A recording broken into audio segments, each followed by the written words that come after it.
Paper 139. The 12 Apostles. It is an eloquent testimony to the charm and righteousness of Jesus' earth life that, although he repeatedly dashed to pieces the hopes of his apostles and tore to shreds their every ambition for personal exaltation, only one deserted him. The apostles learned from Jesus about the kingdom of heaven, and Jesus learned much from them about the kingdom of men, human nature as it lives on Urantia and on the other evolutionary worlds of time and space. These 12 men represented many different types of human temperament, and they had not been made alike by schooling. Many of these Galilean fishermen carried heavy strains of Gentile blood as a result of the forcible conversion of the Gentile population of Galilee 100 years previously. Do not make the mistake of regarding the apostles as being altogether ignorant and unlearned. All of them, except the Alphaeus twins, were graduates of the synagogue schools, having been thoroughly trained in the Hebrew Scriptures and in much of the current knowledge of that day. 7 were graduates of the Capernaum synagogue schools, and there were no better Jewish schools in all Galilee. When your records refer to these messengers of the kingdom as being ignorant and unlearned, it was intended to convey the idea that they were laymen, unlearned in the lore of the rabbis, and untrained in the methods of rabbinical interpretation of the Scriptures. They were lacking in so-called higher education. In modern times, they would certainly be considered uneducated, and in some circles of society, even uncultured. One thing is certain. They had not all been put through the same rigid and stereotyped educational curriculum. From adolescence on, they had enjoyed separate experiences of learning how to live. Simon Peter. When Simon joined the apostles, he was 30 years of age.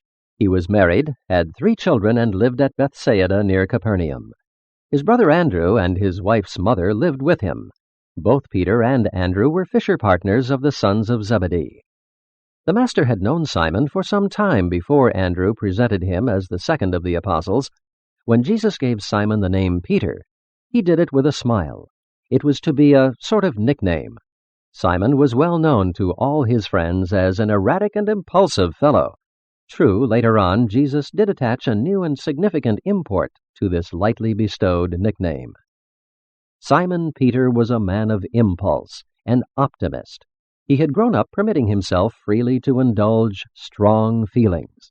He was constantly getting into difficulties because he persisted in speaking without thinking. This sort of thoughtlessness also made incessant trouble for all of his friends and associates, and was the cause of his receiving many mild rebukes from his master. The only reason Peter did not get into more trouble because of his thoughtless speaking was that he very early learned to talk over many of his plans and schemes with his brother Andrew before he ventured to make public proposals. Peter was a fluent speaker, eloquent and dramatic. He was also a natural and inspirational leader of men, a quick thinker but not a deep reasoner. He asked many questions, more than all the apostles put together, and while the majority of these questions were good and relevant, many of them were thoughtless and foolish. Peter did not have a deep mind, but he knew his mind fairly well. He was, therefore, a man of quick decision and sudden action. While others talked in their astonishment at seeing Jesus on the beach, Peter jumped in and swam ashore to meet the Master. The one trait which Peter most admired in Jesus was his supernal tenderness. Peter never grew weary of contemplating Jesus' forbearance. He never forgot the lesson about forgiving the wrongdoer, not only 7 times, but 70 times and 7. He thought much about these impressions of the Master's forgiving character during those dark and dismal days immediately following his thoughtless and unintended denial of Jesus in the high priest's courtyard. Simon Peter was distressingly vacillating. He would suddenly swing from one extreme to the other. First, he refused to let Jesus wash his feet, and then, on hearing the Master's reply, begged to be washed all over. But after all, Jesus knew that Peter's faults were of the head and not of the heart. He was one of the most inexplicable combinations of courage and cowardice that ever lived on earth. His great strength of character was loyalty, friendship, Peter really and truly loved Jesus. And yet, despite this towering strength of devotion, he was so unstable and inconstant that he permitted a servant girl to tease him into denying his Lord and Master. Peter could withstand persecution and any other form of direct assault, but he withered and shrank before ridicule. He was a brave soldier when facing a frontal attack, but he was a fear-cringing coward when surprised with an assault from the rear. Peter was the first of Jesus' apostles to come forward to defend the work of Philip among the Samaritans and Paul among the Gentiles. Yet later on at Antioch, he reversed himself when confronted by ridiculing Judaizers, temporarily withdrawing from the Gentiles only to bring down upon his head the fearless denunciation of Paul.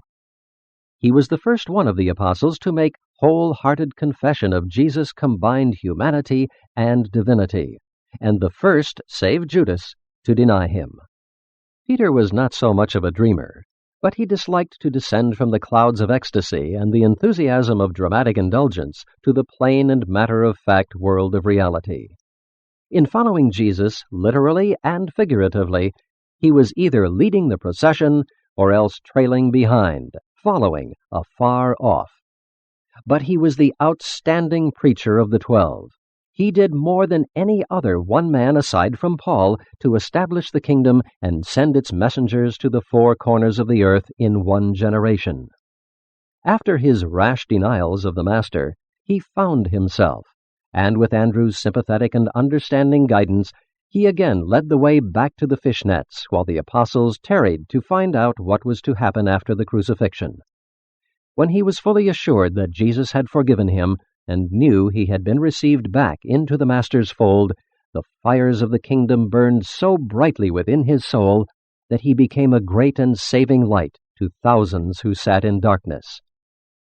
After leaving Jerusalem, and before Paul became the leading spirit among the Gentile Christian churches, Peter traveled extensively, visiting all the churches from Babylon to Corinth.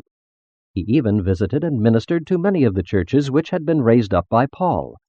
Although Peter and Paul differed much in temperament and education, even in theology, they worked together harmoniously for the upbuilding of the churches during their later years. Something of Peter's style and teaching is shown in the sermons partially recorded by Luke and in the Gospel of Mark.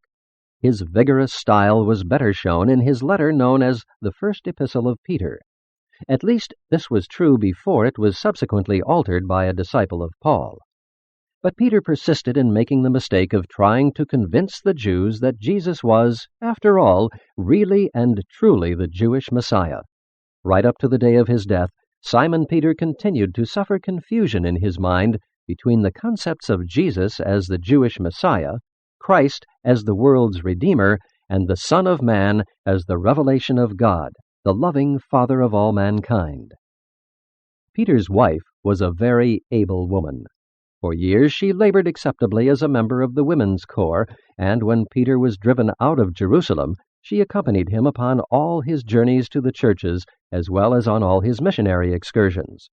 And the day her illustrious husband yielded up his life, she was thrown to the wild beasts in the arena at Rome. And so this man Peter, an intimate of Jesus, one of the inner circle, went forth from Jerusalem proclaiming the glad tidings of the kingdom with power and glory until the fullness of his ministry had been accomplished. And he regarded himself as the recipient of high honors when his captors informed him that he must die as his Master had died, on the cross. And thus was Simon Peter crucified in Rome.